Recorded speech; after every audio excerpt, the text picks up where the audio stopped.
പല്ല് വേദന അല്ലെങ്കിൽ പല്ലിൽ കേട് ഇതെല്ലാം അല്ലാതെ വായിൽ നമ്മൾ കോമൺ ആയിട്ട് കണ്ടുവരുന്ന ഒരു ഇതാണ് വെള്ളപ്പാട് പോലെ തോന്നുന്നത്. അതായത് ഒരു പക്ഷേ മോണയിലാവാം, അല്ലെങ്കിൽ നാക്കിലാവാം, കവിളിൻ്റെ ഉൾവശത്താവാം. ഇത് എന്തെങ്കിലും ഒരു രോഗാവസ്ഥയുടെ ലക്ഷണമാണോ? വെള്ളപ്പാട് എന്ന് പറയുന്നത് വായിൽ കാണുമ്പോൾ പലതരം രോഗാവസ്ഥയുടെ അത് പ്രീമാലിഗ്നൻ്റ് ആവാം, കണ്ടീഷൻസ് ആവാം, പല രോഗാവസ്ഥയുടെ ഭാഗമായിട്ടുണ്ടാവാം, പല സിസ്റ്റമിക് ഡിസീസസിൻ്റെ ഭാഗമായിട്ടുണ്ടാവാം.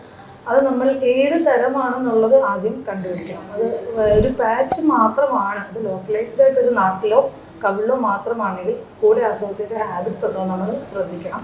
ഷാർപ്പ് ടൂത്ത് ഉണ്ടോ എന്ന് ശ്രദ്ധിക്കണം. അത് ഒരു ക്യാൻസറസ് കണ്ടീഷൻ, അതായത് പ്രീമാലിഗ്നൻ്റ് കണ്ടീഷൻ ആണോ എന്ന് നമ്മൾ അസസ് ചെയ്യണം.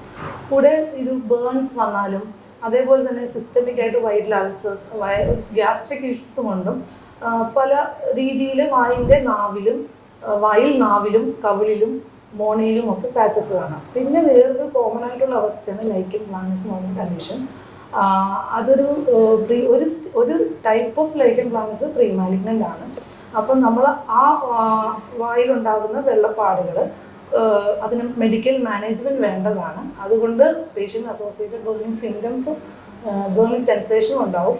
അപ്പം നമ്മൾ ഇത് ഏത് ടൈപ്പ് ഓഫ് ഡിസീസ് ആണെന്നുള്ളത് അണ്ടർലൈൻ കണ്ടീഷൻ കണ്ടുപിടിച്ചാൽ മാത്രമേ നമുക്കതിന് പ്രോപ്പറായിട്ടുള്ളൊരു ട്രീറ്റ്മെൻറ്റിൽ എത്താൻ പറ്റൂ. ഈവൻ ഒരു ഫംഗൽ ഇൻഫെക്ഷൻ കൊണ്ടും വായിൽ വെള്ളപ്പാട് വേണം. അത് ഡിഫറൻഷ്യേറ്റ് ചെയ്താൽ മാത്രമേ ഏത് ട്രീറ്റ്മെൻറ്റ് വേണം എന്നുള്ളതിന് നമ്മളൊരു എക്സ്പേർട്ട് ഒപ്പീനിയൻ ആവശ്യമാണ്.